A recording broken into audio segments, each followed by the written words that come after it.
안녕하십니까. 4월 2일 수요일 마태복음 24장 15절에서 31절 말씀입니다.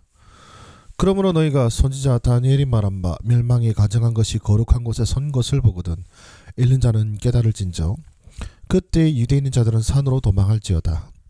지붕에 있는 자는 집 안에 있는 물건을 가지러 내려가지 말며 밭에 있는 자는 겉옷을 가지러 뒤로 돌이키지 말지어다. 그날에는 아이 벤 자들과 젖 먹이는 자들에게 화가 있으리로다. 너희가 도망하는 일이 겨울이나 안식일에 되지 않도록 기도하라. 이는 그때 큰 환란이 있겠음이라. 창세로부터 지금까지 이런 환란이 없었고 후에도 없으리라. 그 날들을 감하지 아니하며 모든 육체가 구원을 얻지 못할 것이나 그러나 택하신 자들을 위하여 그 날들을 감하시리라.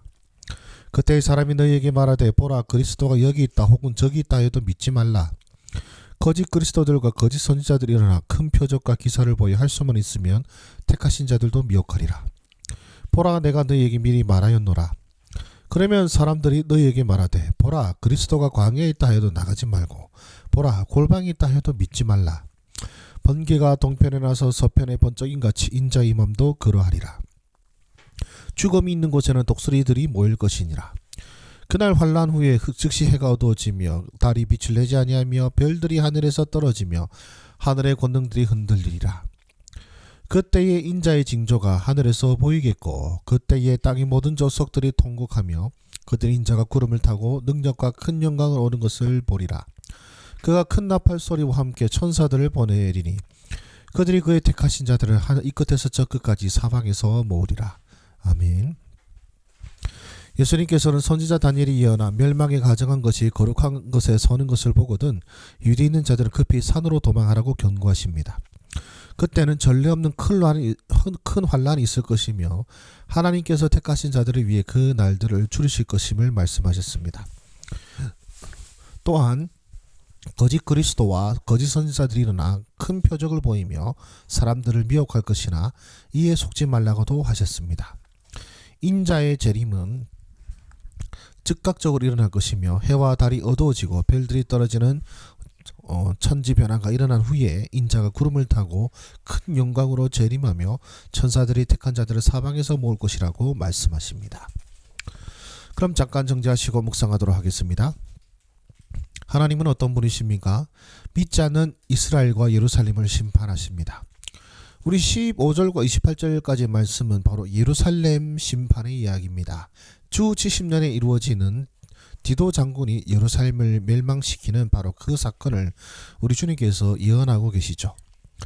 마태복음은 이제 유대인들을 향하여 지어졌기 때문에 유대인들이 알아들을 법한 내용으로 표현하고 계십니다. 예를 들어서 그러므로 너희가 선지자 다니엘이 말한 바 멸망에 가정한 것이 거룩한 것에 선 것을 보거든, 이 표현이죠. 누가복음에는 이렇게 말씀하고 있습니다. 병행 본문이죠. 21장 20절 이렇게 말씀합니다. 마태복음에는 너희가 선지자 다니엘이 말한 바 멸망에 가정한 것이 거룩한 것에 선 것을 보거든 했다면 이 병행 본문인 누가복음에서는 이렇게 말씀합니다. 너희가 예루살렘이 군대들에게 에워싸이는 것을 보거든 그 멸망이 가까운 줄 알라라고 하시죠. 예. 이제 역사가 요세푸스 같은 경우에는 바로 이런 전조를 보고 예루살렘의 교회 성도들이 예루살렘 북쪽 펠라산으로 도피한 이야기를 기록하고 있습니다.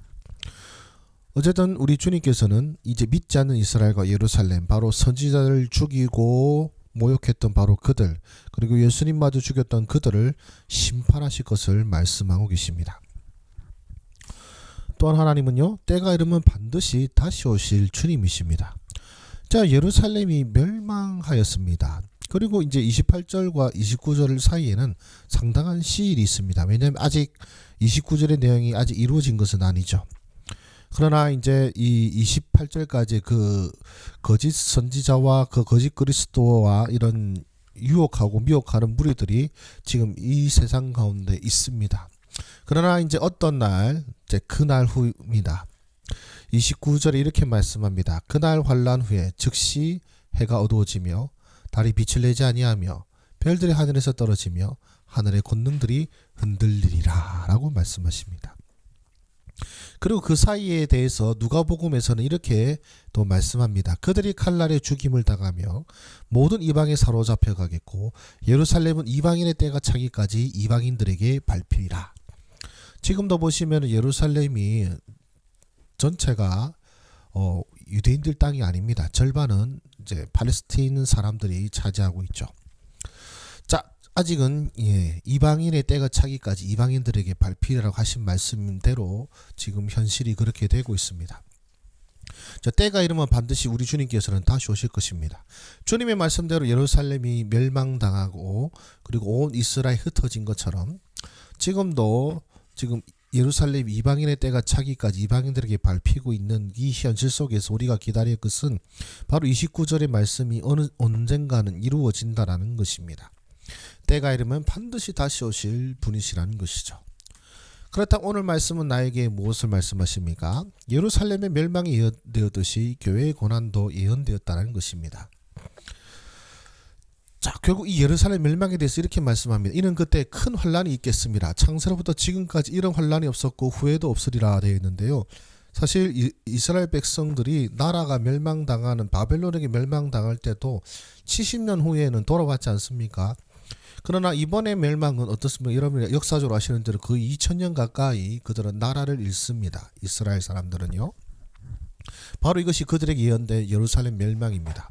이 예언이 여러분 아시는 대로 역사적으로 성취가 되었습니다. 그렇다는 것은 또한 그 이후에 말씀하신 교회의 고난도 예언되었다는 것이죠. 그때 사람이 너희에게 말하되, 그러니까 이 큰 환란 후에 이제 예루살렘이 흩어지고 하는 이 일들 속에서 예루살렘의 어떤 이방인들에게 밟히는 바로 그때 무슨 일이 벌어진다고 합니까? 그때 사람들이 너에게 말하되 보라 그리스도가 여기 있다 혹은 저기 있다 해도 믿지 말라. 거짓 그리스도들과 거짓 선지자들이나 큰 표적과 기사를 보여 할 수만 있으면 택하신 자들도 미혹하리라. 이런 미혹의 영들의 역사와 고난이 예언되어 있습니다. 그렇다는 것은 예루살렘 멸망이 이루어진 것처럼 우리 교회가 지금 미혹과 이단과 이런 고난을 받는 것은 이상하게 이을 것이 아니라는 것입니다. 과연 주의 말씀대로 이 일들이 이루어지고 있습니다라고 고백해야 된다는 것이죠. 또한 우리에게 무엇을 말씀하십니까? 그렇기에 고난 속에서도 주님이 다시 오심을 믿으라는 것입니다. 왜냐하면 이 교회의 고난이 지금 주님께서 말씀하신 대로 우리에게 주어진 것이라면 또한 주님의 재림도 주님께서 말씀하신 대로 우리에게 허락될 것이기 때문에 그렇습니다. 그때 인자의 징조가 하늘에서 보이겠고 그때 땅의 모든 족속들이 통곡하며 그들이 인자가 구름을 타고 능력과 큰 영광으로 오는 것을 보리라. 그가 큰 나팔 소리와 함께 천사들을 보내리니 그들이 그의 택하신 자들을 하늘 이 끝에서 저 끝까지 사방에서 모으리라. 우리 힘겹게 살아오고 계시는 여러분, 바로 여러분들이 겪고 있는 이 때는 이미 주님께서 우리에게 말씀하셨고 그렇기에 미혹에 넘어가지 말 것을 권면하신 때임을 기억하십시오. 그래서 우리의 이 고난이 끝이 있다라는 것, 주님이 다시 오실 날이 있다라는 것을 우리가 알고 고난 속에서 흔들리지 않는 믿음으로 살아가시기를 바랍니다. 그렇게 나는 어떻게 살아가야 되겠습니까? 세상의 혼란과 교회가 핍박받는 것이 그 말씀대로 이루어졌듯이 주님의 재림도 이루어질 것을 확신하며 살게 하소서입니다. 우리는 주님의 재림도 확실하게 이루어질 것을 믿어야 됩니다. 바로 이 교회의 환란을 보면서요. 세상의 이런 혼탁함을 보면서 우리는 더더욱 더 확신을 가져야 되는 것입니다. 세상의 환란이 우리로 하여금 교회를 떠나거나 예수님을 떠나는 핑계가 되는 것이 아니라 과연 말씀하신 대로 이런 환란과 핍박이 있습니다라고 고백하며 더더욱더 주님을 붙잡고 나아가는 우리 모두가 되시기를 주님의 이름으로 축복합니다. 기도하겠습니다. 살아계신 하나님 아버지 감사합니다. 우리 주님께서 함께 하시고 역사하시는 이 땅의 삶을 우리가 고백하게 하여 주시옵소서. 고난과 핍박으로 인하여서 믿음이 흔들리고 방황하는 것이 아니라 과연 말씀하신 대로 우리 안에 고난이 있고 혼란과 핍박과 유혹과 미혹이 있음을 말씀대로 이루어졌음에 감사하고 고백하게 하시고 또한 그 말씀대로 주님 다시 오실 것을 확신하며 나아가는 우리 믿음과 삶 되게 하여 주시옵소서. 예수님의 이름으로 기도드립니다. 아멘. 감사합니다.